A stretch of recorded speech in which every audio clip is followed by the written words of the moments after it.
এই বছর এই প্রথম কাঁঠাল চিংড়ি রান্না করলাম, সেটা আবার নিজে হাতে কেটে বেছে ধুয়ে এমনকি শিলনোড়ায় মশলা বেটে তারপর রান্না করলাম। তবে জানতাম না যে এটাই বুঝি আমার বাবার বাড়িতে আমার শেষবারের মতন খাওয়া।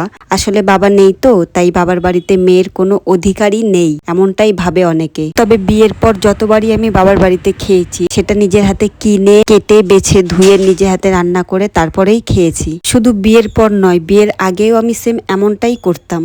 তো সে যাই হোক, সেদিন একটু সকাল সকাল গেছিলাম বাবার বাড়িতে। সেখানে গিয়ে দেখি যে গাছে প্রচুর কাঁঠাল ফলেছে। আমার আবার পাকা কাঁঠাল থেকে কাঁচা কাঁঠাল খেতে বেশ ভালো লাগে, তবে এঁচোড় নয়, কাঁঠালটা যখন কাঁচা কাঁচা থাকবে সেই অবস্থাতে রান্না করে খেতে বেশ ভালো লাগে। তাই গাছ থেকে একটা কাঁচা কাঁঠাল পেড়ে সেটাকে কেটে বেছে ধুয়ে একেবারে সেদ্ধ করতে বসিয়ে দিয়েছি। আর এতে অল্প একটু লবণ আর হলুদ দিয়েছি। তবে কাঁঠালটাকে আমি বেশি সেদ্ধ করব না, 4 থেকে 5 মিনিট ফুটিয়েই নামিয়ে নেব, নামিয়ে জল ঝরিয়ে নেব। আর এই কাঁঠালটা আমি রান্না করব চিংড়ি মাছ দিয়ে, সেই কারণে আমার ছোট বোনকে চিংড়ি মাছও আনতে পাঠিয়েছি।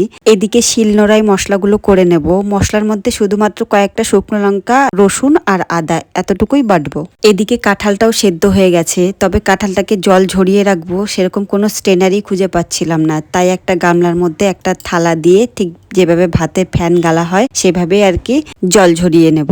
এদিকে শুকনো খোলায় অল্প একটু গোটা জিরে ভেজে নিয়েছি। আর এই জিরেগুলোকে ভালো করে বেটে একেবারে সবার শেষে দেব, মানে যখন কাঁঠালটাকে নামিয়ে নেব তার আগে জিরে বাটা দিয়ে নামিয়ে নেব। এখানে কড়াইতে অল্প একটু সর্ষের তেল দিয়ে দিয়েছি। আর এই তেলে অল্প একটু জিরে, শুকনো লঙ্কা, তেজপাতা আর সামান্য পরিমাণে চিনি দিয়ে ফোড়নটাকে ভালো করে ভেজে এতে পেঁয়াজ কুচি দিয়ে দিয়েছি। আর এই পেঁয়াজটাকে অল্প একটু ভেজে নেওয়ার পর এতে দিয়ে দেব রসুন ও আদা বাটা।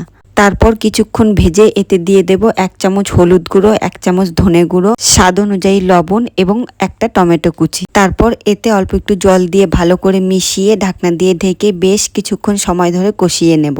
মশলাটা খুব ভালো করে কষিয়ে নিয়েছি। এখন এতে দিয়ে দেব সেদ্ধ করে রাখা কাঁঠাল এবং আলু। আর এইগুলো দেওয়ার পর বেশ কিছুক্ষণ সময় ধরে কষাতে হবে। যেহেতু চিংড়ি মাছটা পরে আনা হয়েছে, তাই চিংড়ি মাছটা এখন বাছতে বসেছে আমার বোন। আর সে ভালো করে বেছে ধুয়ে পরিষ্কার করে দেয়। তারপর আমি সেই চিংড়ি মাছগুলোতে লবণ আর হলুদ ভালো করে মাখিয়ে ভেজে নেব।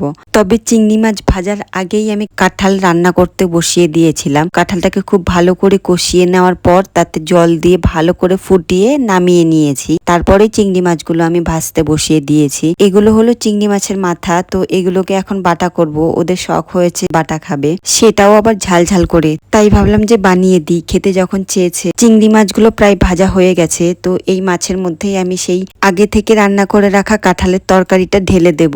ঢেলে দিয়ে কিছুক্ষণ ফুটিয়ে নেব। তার ফলে চিংড়ি মাছের যে ফ্লেভারটা সেটা কাঁঠালের মধ্যে চলে আসবে আর খেতেও বেশ ভালো হবে। যেহেতু আমি খুব কম মশলা দিয়ে রান্না করেছি তাই দেখতে এমন লাগছে, তবে খেতে কিন্তু দুর্দান্ত হয়েছিল। আজকের মতো এই পর্যন্তই। আপনারা সবাই ভালো থাকবেন।